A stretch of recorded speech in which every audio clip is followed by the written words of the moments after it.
very puzzling thing is this sequence of numbers that are a result of the precession of the equinoxes. At least I think that's the best theory to explain them. Here, I think it's important to pay tribute to the work of Giorgio de Santillana and Hertha von Deschend. Giorgio de Santillana was professor of history of science, actually at MIT, where you're based, back in the 60s. And Hertha von Deschend was professor of the history of science at Frankfurt University. And they wrote an immense book in the 1960s called Hamlet's Mill. And Hamlet's Mill differs very strongly from established opinion on the issue of the phenomenon of precession, and I'll explain what precession is in a moment.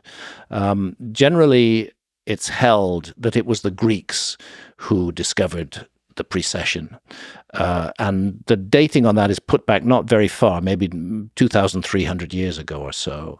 Santillana and von Deschend are pointing out that knowledge of precession is much, much older than that, thousands of years older than that, and they do actually trace it, I think I'm quoting them pretty much correctly, to some almost unbelievable ancestor civilization. Reading that book was one of the several reasons that I got into this mystery in the first place. Okay, now, the precession of the equinoxes, to give it its full name, is results from the fact that our planet is the viewing platform from which we observe the stars. And our planet, of course, is rotating on its own axis at roughly 1,000 miles an hour at the equator. But what's less obvious is that it's also wobbling on its axis. And so if you imagine the extended north pole of the Earth pointing up at the sky, in our time, it's pointing at the star Polaris, and that is our pole star. But Polaris has not always been the pole star, precisely because of this wobble on the axis of the Earth. Other stars have occupied the pole position, and sometimes the extended north pole of the Earth points at empty space. There is no pole star. That's one of the obvious results of the wobble on the Earth's axis. The other one is that there are 12 well-known constellations in our time, the 12 constellations of the zodiac, that lie along what is referred to as the path of the sun. The Earth is orbiting the sun, and we are seeing what's behind it, what's in direct line with the sun in our view. And the zodiacal constellations all lie along the path of the sun. So at different times of the year, the sun will rise against the background of a particular zodiacal constellation. Today we live in the age of Pisces, and it's definitely not an accident that the early Christians used the fish as their symbol. This is another area where I differ from archaeology. I think the constellations of the zodiac were recognized as such much earlier than we suppose. Anyway, to get to the point, the key marker of the year, certainly in the northern hemisphere, was the spring equinox. The question was, what constellation is rising behind the sun? What constellation is housing the sun at dawn on the spring equinox? Right now it's Pisces. In another 150 years or so, it'll be Aquarius. We do live in the dawning of the age of Aquarius. Back in the time of the late ancient Egyptians, it was Aries, going back to the time of Ramesses or before. Before that, it was Taurus, and so on and so forth. It's backwards through the zodiac until 12,500 years ago, you come to the age of Leo, when the constellation of Leo houses the sun on the spring equinox. Now, this process unfolds very, very, very, very slowly. The whole cycle, and it is a cycle, it repeats itself roughly every 26,000 years. Put a more exact figure on it, 25,920 years. That may be a convention. Some scholars would say it was a bit less than that, a bit more, but you're talking fractions. It's in that area, 25,920 years. And to observe it, you really need more than one human lifetime, because it unfolds very, very slowly at a rate of 1 degree every 72 years. And the parallel that I often give is hold your finger up to the horizon, the distant horizon. The movement in one lifetime in a period of 72 years is about the width of your finger. It's not impossible to notice in a lifetime, but it's difficult. You've got to pass it on. And what seems to have happened is that some ancient culture, the culture that Santillana and von Deschend call some almost unbelievable ancestor culture, worked out the entire process of precession, and selected the key numbers of precession, of which the most important number, the governing number, is the number 72. But we also have numbers related to the number 72. 72 plus 36 is 108. 108 divided by 2 is 54. These numbers are also found in mythology all around the world. There were 72 conspirators who were involved in killing the god Osiris in ancient Egypt and nailing him up in a wooden coffer and dumping him in the Nile. There are 432,000 in the Rig Veda. 432,000 is a multiple of 72. At Angkor in Cambodia, for example, you have the bridge to Angkor Thom, and on that bridge you have figures on both sides, sculpted figures, which are holding the body of a serpent. That serpent is Vasuki, and what they're doing is they're churning the Milky Ocean. It's the same metaphor of churning and turning that's defined in the story of Hamlet's mill, of Amlodi's mill. There are 54 on each side. 54 plus 54 is 108. 108 is 72 plus 36. It's a precessional number, according to the work that Santillana and von Deschen did.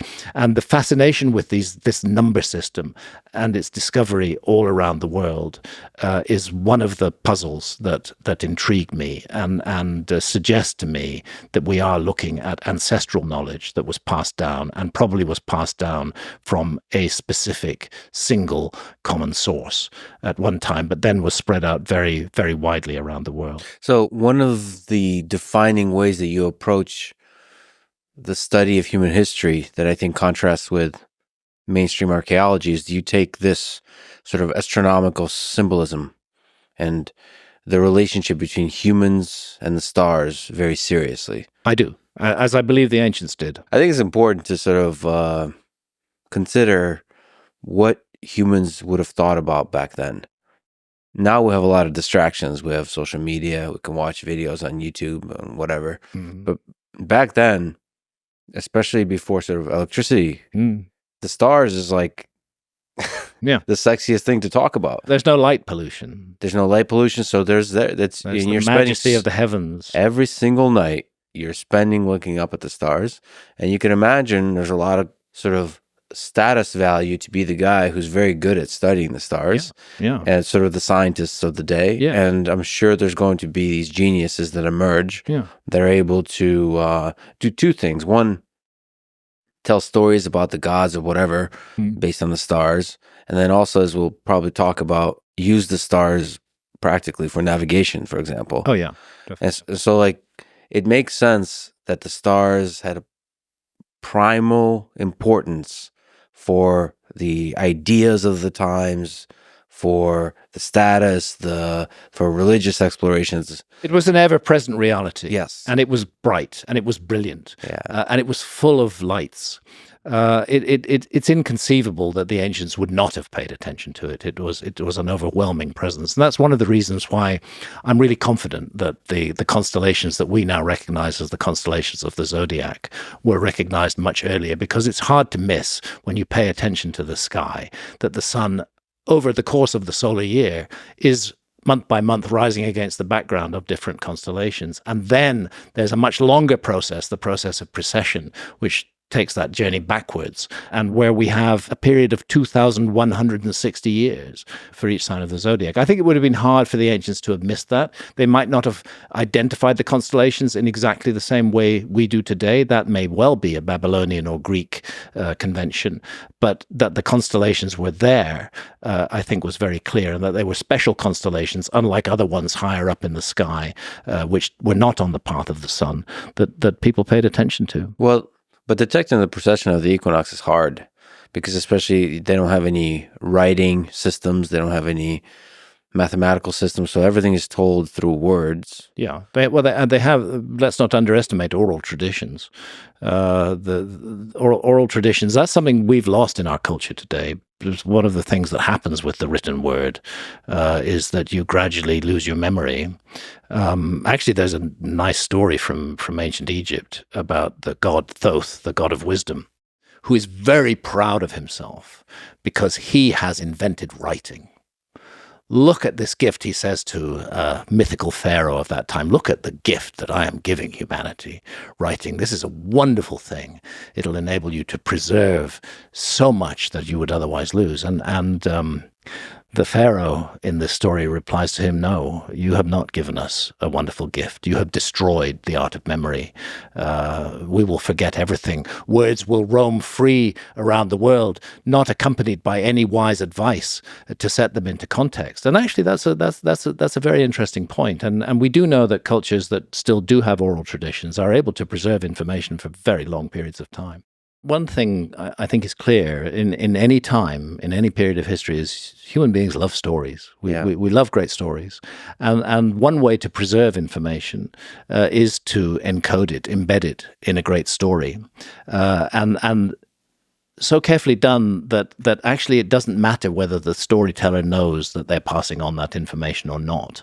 The story itself is the vehicle, and as long as it's repeated faithfully, the information contained within it will be passed on. And I do think this is part of the story of the preservation of knowledge. So that's one of the reasons that you take myths seriously. I take them very seriously, and the other, many reasons, but I can't help being deeply impressed and deeply puzzled by the worldwide tradition of a global cataclysm within human memory. I mean, we know scientifically that there have been many, many cataclysms in the past, going back millions of years. I mean, the best known one, of course, is the KPG event, as it's now called, that made the dinosaurs extinct 65 million or 66 million years ago. But has there been such a cataclysm in the lifetime of the human species? The Mount Toba eruption about 70,000 years ago was pretty bad. But a global cataclysm, the Younger Dryas, really ticks all the boxes as a worldwide disaster, which definitely involved sea level rise, both at the beginning and at the end of the Younger Dryas. It definitely involved the swallowing up of lands that previously had been above water.